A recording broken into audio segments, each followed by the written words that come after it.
Bismillahirrahmanirrahim. Assalamualaikum warahmatullahi wabarakatuh. Presentasikan hasil diskusi kelompok saya tentang feelings about work, job attitude, and emotion. Pertama-tama ada pula teman kelompok asal saya yaitu Sabrina Putri Halimah, Sofia Ahmad, Nurmaya Fatama Razak, dan saya sendiri Nursanina Rusadi Rusdi. Yang pertama, bahasan saya kali ini akan mencakup sifat kepuasan kerja, bagaimana perasaan orang tentang pekerjaannya, aspek-aspek kepuasan kerja yang terdiri dari anteseden lingkungan dari kepuasan kerja, anteseden pribadi kepuasan kerja, dan kesesuaian pekerjaan seseorang. Lalu sikap kerja, macam-macam sikap kerja, komitmen organisasional, dan emosi kerja. Yang pertama yaitu sifat kepuasan kerja.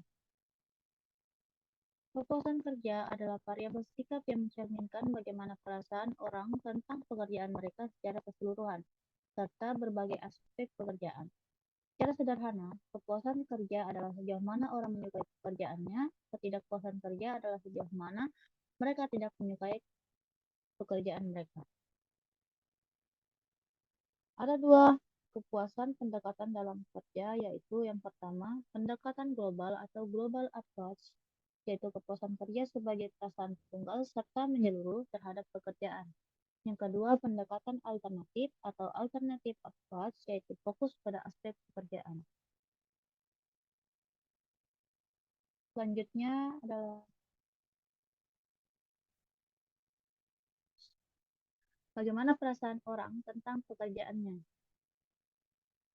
Menurut Hofstede, pada tahun 2001, hasil penilaiannya ada 4 nilai budaya penting di 50 negara, yaitu yang pertama, individualisme atau kolektivisme. Individualisme adalah sejauh mana orang melihat diri mereka sebagai otonom dan fokus pada kepentingan dan kebutuhan mereka sendiri daripada orang lain.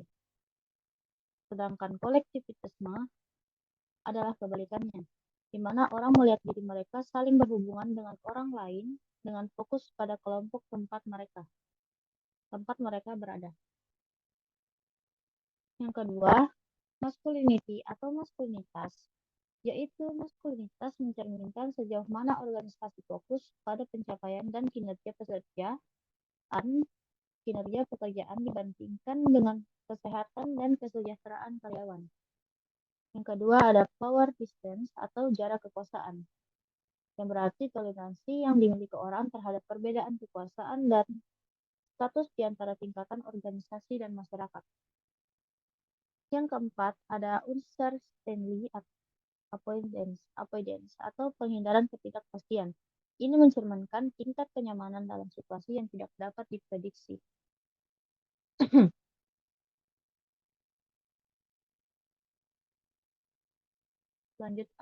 Selanjutnya ada penilaian kepuasan kerja. Kepuasan kerja hampir selalu dinilai dengan menggunakan perasaan orang tentang pekerjaan mereka, baik melalui kuesioner atau wawancara. Sebagian besar kuesioner digunakan karena sangat mudah dikelola dan membutuhkan waktu serta usaha yang relatif sedikit dari pihak peneliti. Mereka juga dapat dilakukan secara anonim yang memungkinkan karyawan untuk lebih berterus terang dalam mengekspresikan kepuasan kerjaan mereka. Selanjutnya ada aspek-aspek kepuasan kerja.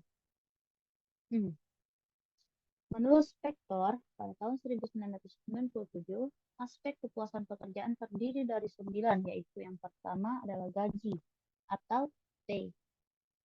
Aspek ini mengukur kepuasan karyawan sehubungan dengan gaji yang diterima dan adanya kenaikan gaji. Yang kedua ada peluang kenaikan jabatan atau promotion. Aspek ini mengukur sejauh mana kepuasan karyawan sehubungan dengan kebijaksanaan promosi, kesempatan untuk mendapatkan promosi, serta kesempatan untuk mendapatkan promosi. Kebijakan promosi harus dilakukan secara adil, yaitu setiap karyawan yang melakukan pekerjaan dengan baik mempunyai kesempatan yang sama untuk promosi. Yang ketiga ada atasan atau supervision. Aspek ini mengukur kepuasan kerja seseorang terhadap atasannya.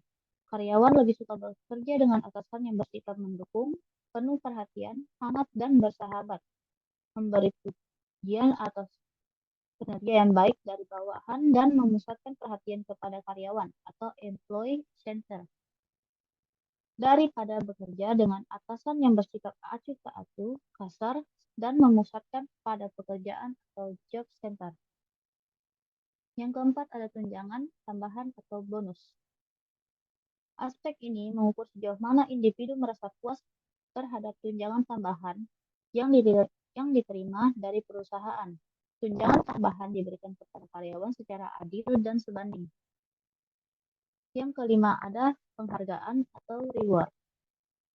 Aspek ini mengukur sejauh mana individu merasa puas terhadap penghargaan yang diberikan berdasarkan hasil kerja.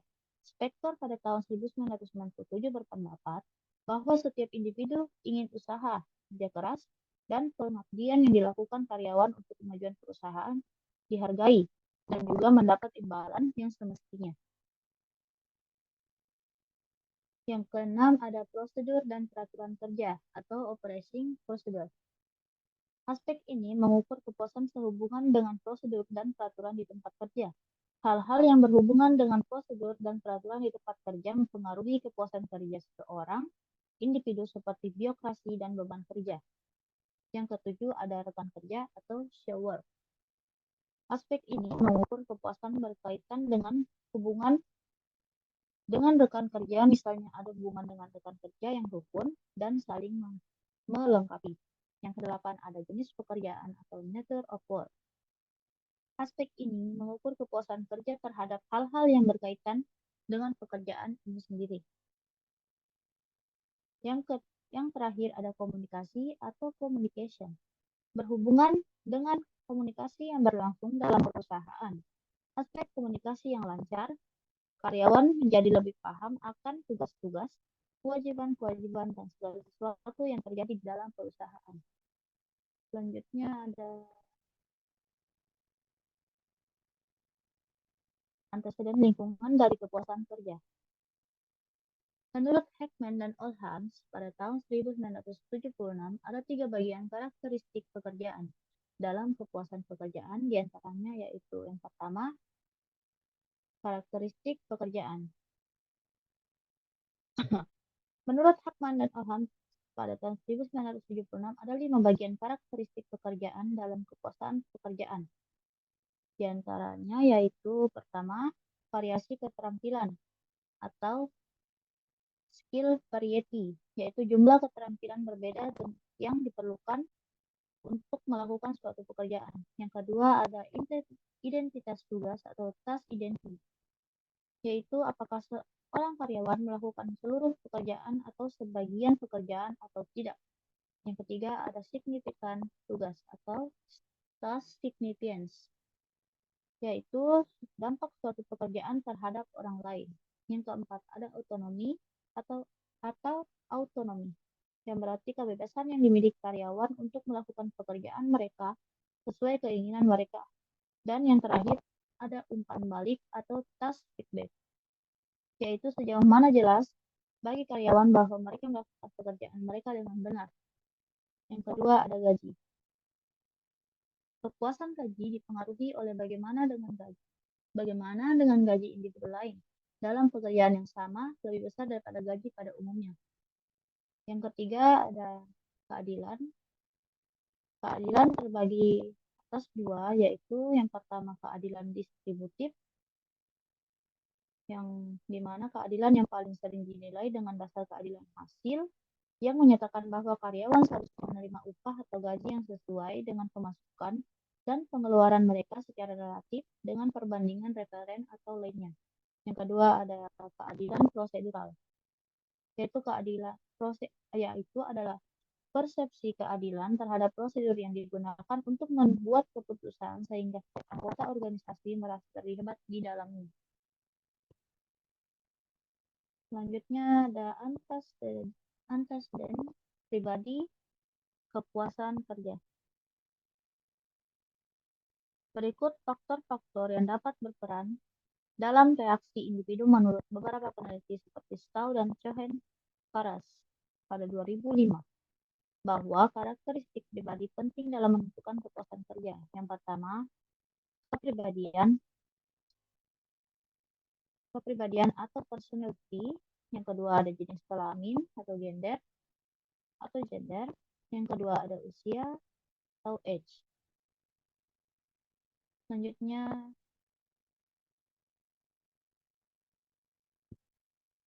ada kesesuaian pekerjaan seorang atau person job fit.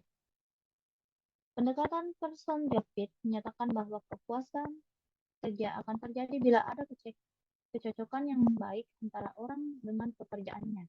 Namun ada banyak cara orang dan pekerjaan yang cocok, termasuk korespondensi antara tuntutan tugas dan kemampuan pribadi. Selanjutnya ada sikap kerja.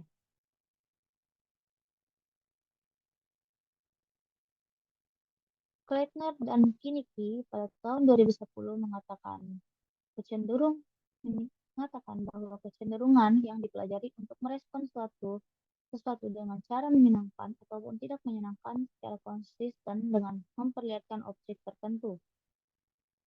Perbedaan antara sikap dan nilai dijelaskan dengan mempertimbangkan 3 komponen sikap, yaitu yang pertama, komponen afektif, yaitu komponen yang berhubungan dengan rasa senang atau tidak senang terhadap objek sikap. Rasa senang merupakan hal yang positif, sedangkan rasa tidak senang adalah hal yang negatif.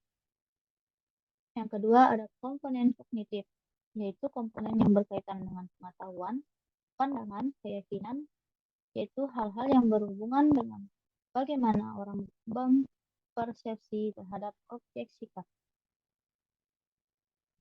Yang ketiga ada komponen behavioral, atau komponen perilaku, atau juga action komponen, yaitu komponen yang berhubungan dengan kecenderungan bertindak atau berperilaku terhadap objek sikap.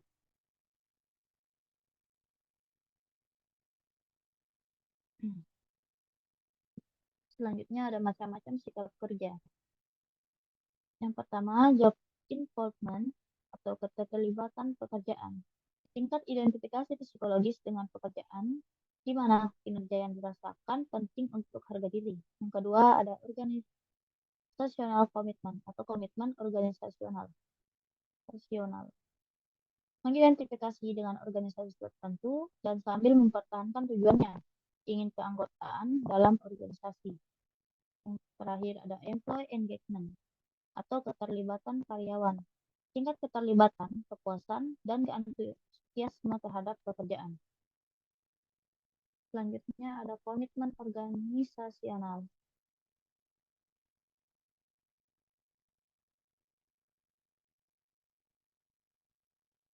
Komitmen organisasi adalah variabel sikap populer lainnya dalam domain kerja. Ini sangat terkait dengan kepuasan kerja, tetapi sangat berbeda dalam berfokus pada keterikatan individu pada organisasi dan bukan pada apakah individual menyukai atau tidak menyukai pekerjaan itu. Komitmen organisasi sebagai emosi global yang mencakup 3 hal, yaitu penerimaan. Yang pertama, penerimaan tujuan organisasi.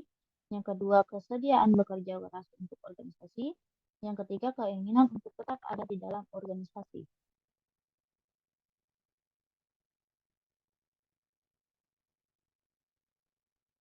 Meyer, Allen, dan Smith pada tahun 1993 mengembangkan perspektif komitmen. Ada 3 komponen yang dikembangkannya, yaitu yang pertama ada affection komitmen yang terjadi ketika karyawan ingin tetap bersama organisasi karena keterikatan emosional.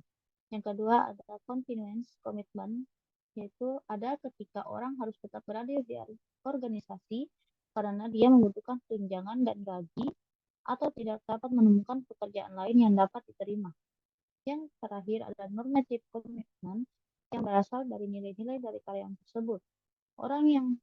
Orang tersebut percaya bahwa dia berutang kepada organisasi untuk tetap tinggal karena dia merasa bahwa ini adalah hal yang benar untuk dilakukan.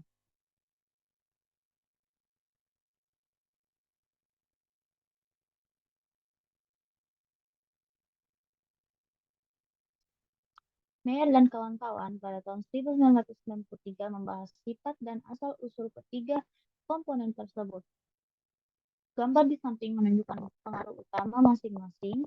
Seperti yang Anda lihat, ada faktor berbeda yang terlibat dalam setiap komponen.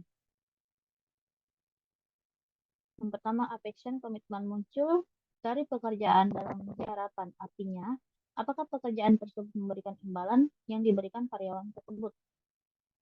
Yang kedua, ada continuance komitmen, dihasilkan dari manfaat yang diperoleh dari bekerja untuk organisasi dan karena kurangnya pekerjaan alternatif yang tersedia. Yang ketiga, ada normative commitment, berasal dari nilai-nilai pribadi karyawan dan dari kewajiban orang tersebut. Anteseden dari ketiga komponen komitmen organisasi, setiap jenis komitmen memiliki anteseden yang berbeda. Affective komitmen muncul dari pengalaman yang menyenangkan sedang bekerja.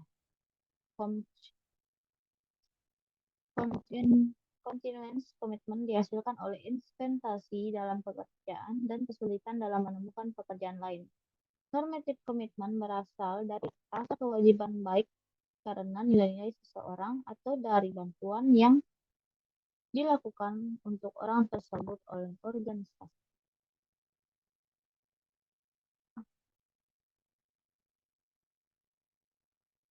Emosi work.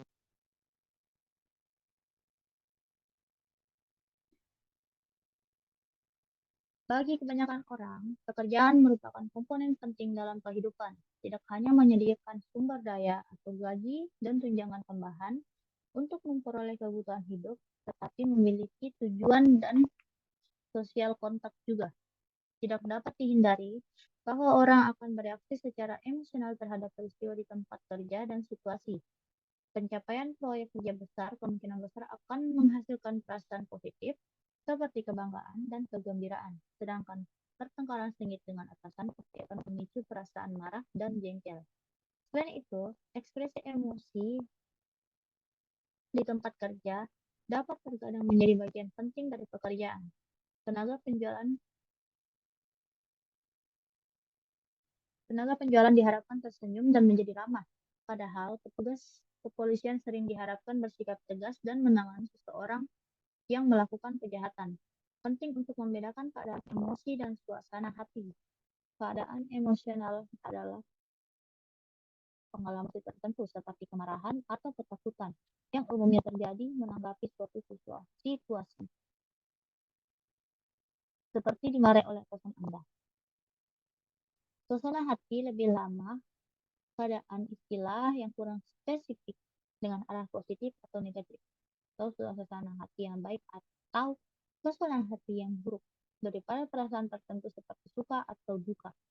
Keduanya adalah emosi dan suasana hati penting untuk dipelajari di tempat kerja.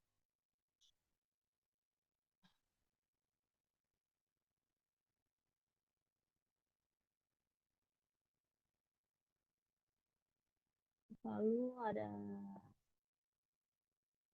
macam-macam emosi word. Yang pertama ada ekspresi yang diperlukan dari emosi tertentu di tempat kerja disebut kerja emosional. Yang kedua ada acting mendalam atau deep acting yang merupakan bentuk kerja emosional di mana individu akan mengalami emosi yang dia coba tampilkan. Yang ketiga ada surface acting, tindakan permukaan atau berpura-pura bahagia saat mengalami emosi yang berlawanan mengarah pada disonansi emosional yang membuat stres dan dikaitkan dengan efek negatif. Di sisi lain, acting yang mendalam atau membuat diri dapat merasakan emosi positif yang ditampilkan kepada orang lain dapat memberikan efek positif pada kesejahteraan.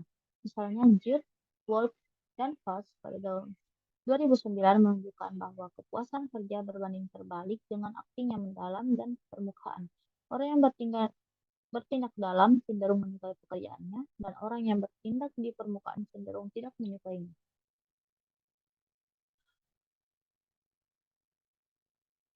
Selanjutnya Adapun faktor individu dan organisasi yang memengaruhi kerja emosional dan kemungkinan dampaknya terhadap karyawan. Yang pertama, telah ditemukan bahwa wanita dan pekerja yang lebih tua lebih cenderung terlibat dalam akting yang mendalam daripada pria dan pekerja yang lebih muda. Selain itu, hubungan antara akting dan kesejahteraan berbeda menurut jenis kelamin dan kepribadian. Efek negatif dari akting permukaan lebih besar untuk wanita daripada pria. Menurut H.M. Johnson dan Spector pada tahun 2007. Dan untuk introvert daripada extrovert. Menurut Judd et al. Pada tahun 2009. Yang kedua, efek negatif dari kerja emosional berkurang ketika karyawan memiliki tingkat otonomi dan kontrol yang tinggi. Menurut Sunday, Case, dan Steiner pada 2005, serta H.M. Johnson dan Spector pada tahun 2007. Memiliki kendali atas situasi seperti diberi keleluasaan dalam menghadapi pelanggan yang kasar akan cenderung berkurang efek negatif. Mungkin karena karyawan tidak harus berpura-pura bahagia saat diperlakukan dengan kasar oleh pelanggan.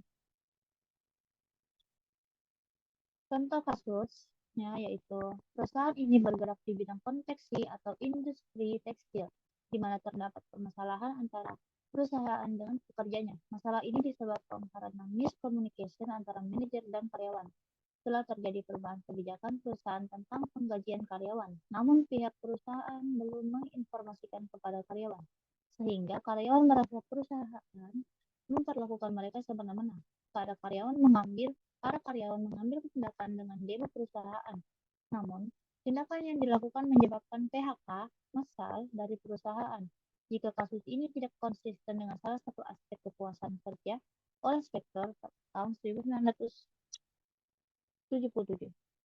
Adapun solusi yang ditawarkan agar ke depannya tidak ada lagi terjadi kasus seperti ini yang menyebabkan demo atau PHK hubungan kerja karena miscommunication antara karyawan dan atasan, yaitu dengan membentuk sistem informasi dan yang terstruktur, menjaga komunikasi dua arah antara manajer dan bawahan, serta memberikan pelatihan komunikasi dengan supervisor dan karyawan.